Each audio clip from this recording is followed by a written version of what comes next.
Bonjour, je suis Monsieur Foalin-Glove René, administrateur de base de données Oracle, administrateur réseau, système Unix et Linux, concepteur, développeur informatique, développeur logiciel. Aujourd'hui, dans le cadre de la continuité du cours précédent, nous allons étudier la structure de réseau en étoile.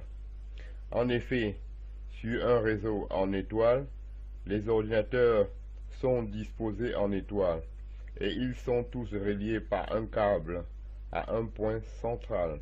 La structure de réseau en étoile est la plus utilisée. En petit 1, nous allons étudier le transfert des informations. Chaque ordinateur d'un réseau en étoile est relié à un système de connexion central qui peut être un concentrateur ou un commutateur. Pour aller d'un ordinateur à un autre, les informations doivent impérativement passer par le concentrateur ou le commutateur. Pour de plus amples informations, je vous renvoie au cours sur les commutateurs et concentrateurs. En petit 2, je dois parler de l'installation d'un système réseau en étoile. Les ordinateurs d'un réseau en étoile doivent être relativement proches les uns des autres.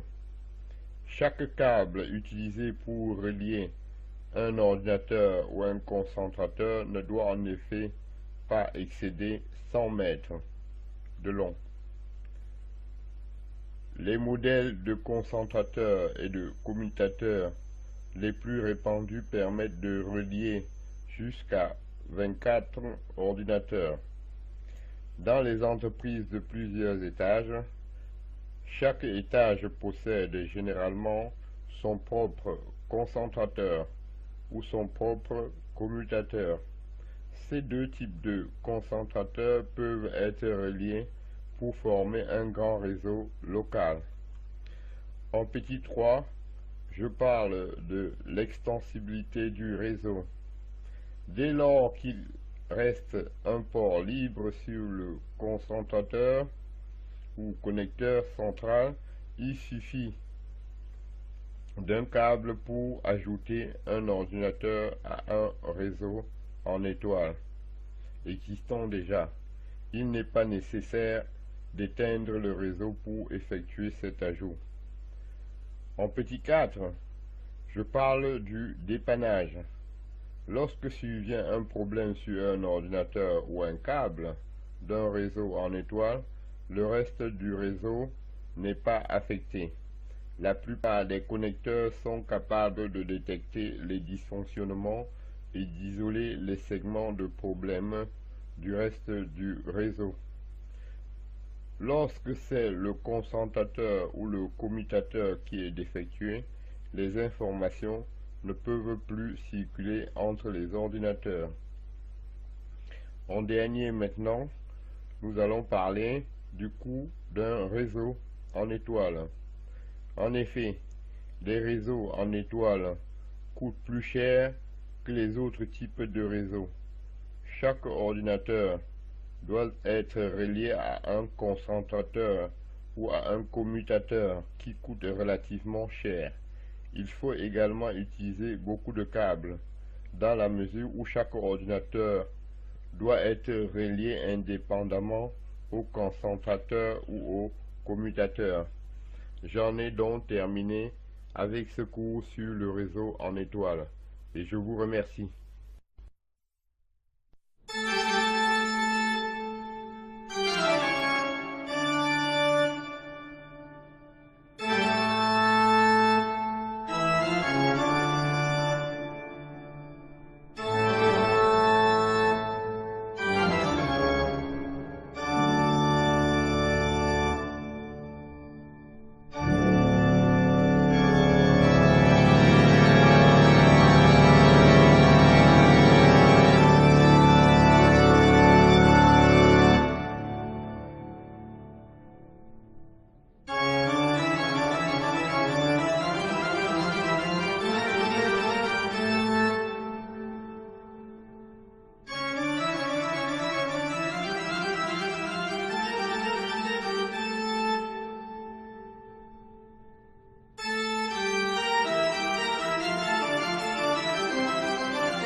Bonjour, je suis Monsieur Foalenglove René, administrateur de base de données Oracle, administrateur réseau, système Unix et Linux, concepteur, développeur informatique, développeur logiciel. Aujourd'hui, dans le cadre de la continuité du cours sur les réseaux, nous allons étudier la structure de réseau en bus. Sur un réseau en bus, les ordinateurs sont reliés par un même câble rectiligne continu. Les réseaux en bus sont parfois appelés backbone ou dorsal. Dans un petit temps, je parle d'abord du transfert des informations. Sur un réseau en bus, un seul ordinateur peut transformer des informations au même moment. Lorsqu'un ordinateur envoie des informations, celles-ci parcourent l'ensemble du câble. L'ordinateur de destination doit ensuite récupérer les informations à partir du câble. En deux, je parle des bouchons de terminaison. Un bouchon de terminaison est un dispositif qui permet d'absorber les signaux transmis sur un câble de réseau. Sur un réseau en bus, chaque extrémité du câble doit posséder un bouchon de terminaison.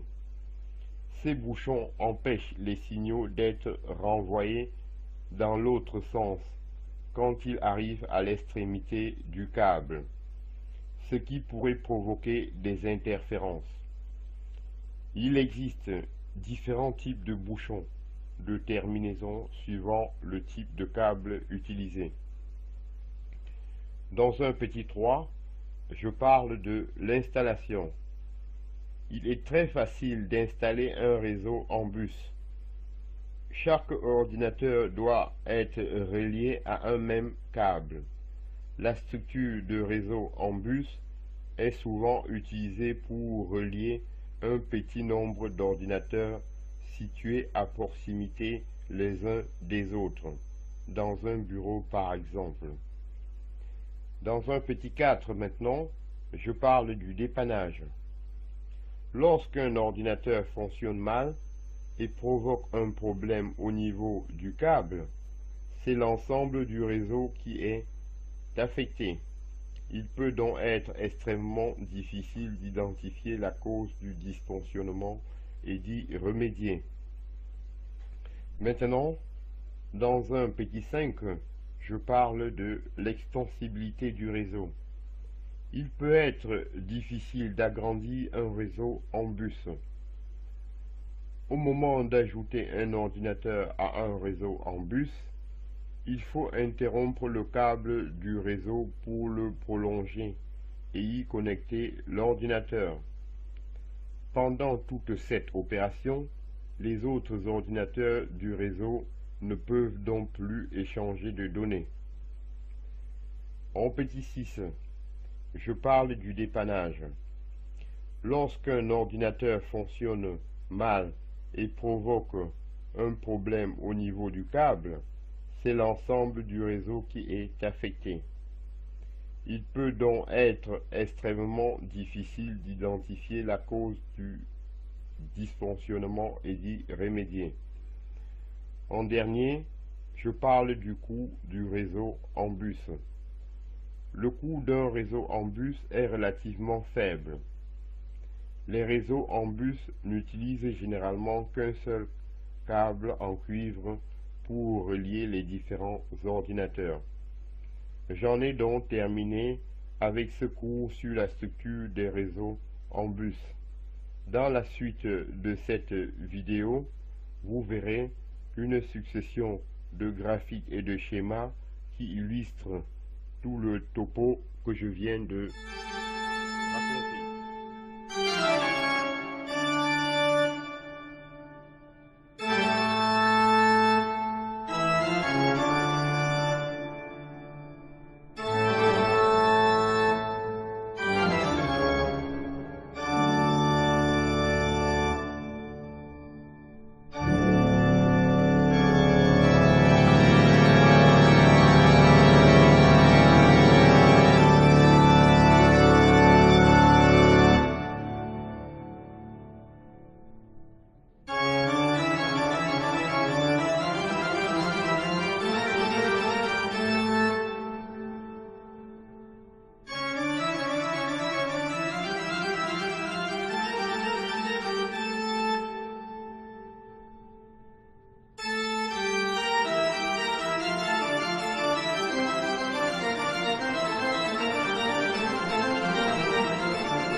Bonjour, je suis Monsieur Foalenglove René, administrateur de base de données Oracle, administrateur réseau, système Unix et Linux, concepteur développeur informatique, développeur logiciel. Aujourd'hui, dans le cadre du cours sur les réseaux, nous allons étudier la structure de réseau en anneaux. Ici, les ordinateurs sont disposés en anneaux et reliés par un même câble circulaire ininterrompu. En petit 1, je parle du transfert des informations. Sur un réseau en anneaux, les informations ne circulent que dans un sens. Lorsqu'un ordinateur transfère des données, il les envoie à l'ordinateur situé juste après lui au sein de l'anneau. Lorsqu'un ordinateur reçoit des informations qui ne lui sont pas destinées, il les fait suivre automatiquement à l'ordinateur situé juste après lui. Les ordinateurs de l'anneau continuent à faire suivre les données jusqu'à ce qu'elles parviennent à l'ordinateur auquel elles sont destinées. En deuxième, je dois parler de l'installation de réseaux en anneaux. Les ordinateurs d'un réseau en anneaux sont souvent situés à proximité les uns des autres. Ils doivent être connectés à un seul et un même câble circulaire. Les réseaux en anneaux n'ont donc ni début ni fin. Sur le troisième point, je dois parler de l'extensibilité.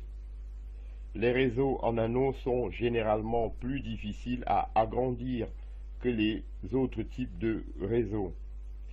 Pour ajouter à un réseau en anneaux, il faut interrompre le câble pour intercaler le nouvel ordinateur.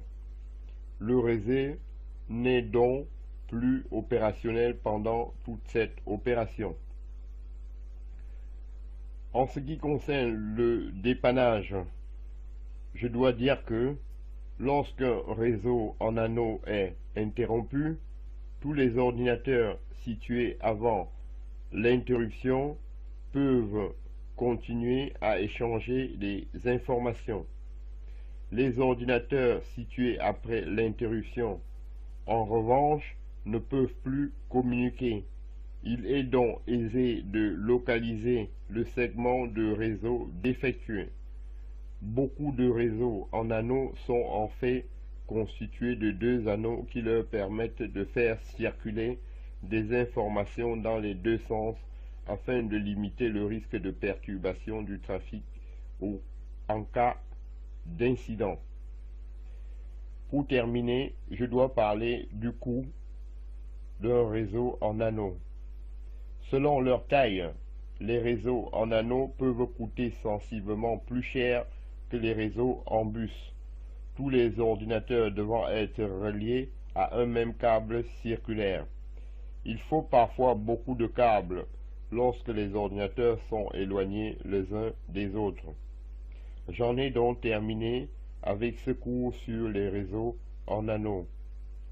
Dans la suite de cette vidéo, vous verrez une succession de graphiques qui illustrent la structure de réseau en anneaux.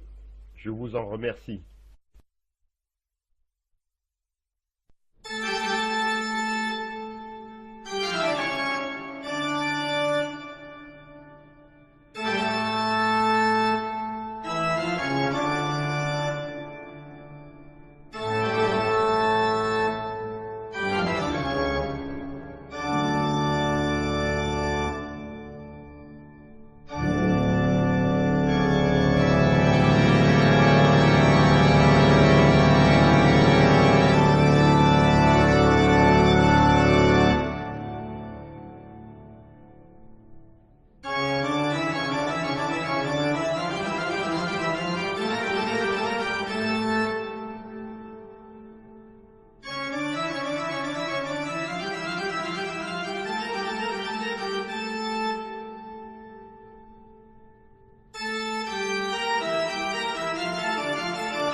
Bonjour, je suis Monsieur Foallenglove René, administrateur de base de données, administrateur réseau système, Unix et Linux, concepteur développeur informatique, développeur logiciel.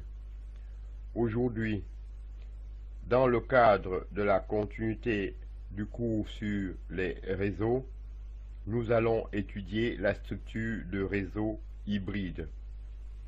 Une structure de réseau hybride est un mélange de différentes structures de réseau. Par exemple, du réseau étendu WAN. Le WAN est un exemple de réseau hybride très répandu.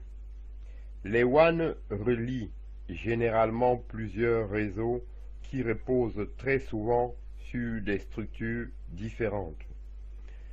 Une entreprise peut par exemple utiliser une structure en étoile dans un bureau et une structure en bus dans un autre bureau. Ces réseaux individuels peuvent être ensuite connectés par micro-ondes ou satellite pour constituer un réseau hybride de dimension internationale. En petit 2, je dois parler de l'accès à distance.